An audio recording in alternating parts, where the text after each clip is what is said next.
Good morning, teacher and classmates. Today I'm going to talk about a rite of passage in Japan.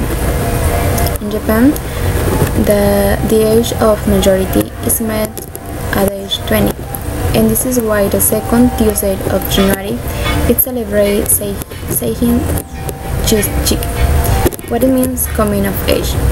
This day, all the young people who comply with 20s during that school year from April to March of the following year dress gala to celebrate it.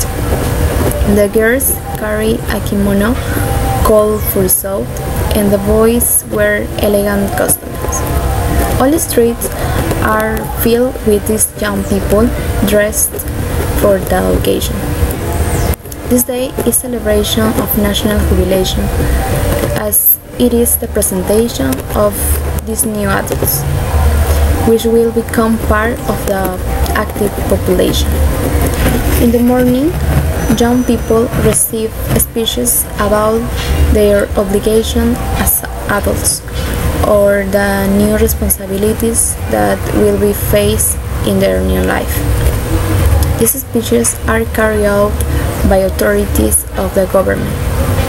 After the speeches, families and the young people are directed to the different Shinto temples to pray from luck, success, and good health in the future adult strangers. They usually receive money as a gift. The youth group gather to celebrate their first night away from home. It's usually to see them at discos and karaoke until the wee hours of the morning. Well, this is a rite of passage in Japan that is different here in Peru. Well, this is all. Thanks for your attention.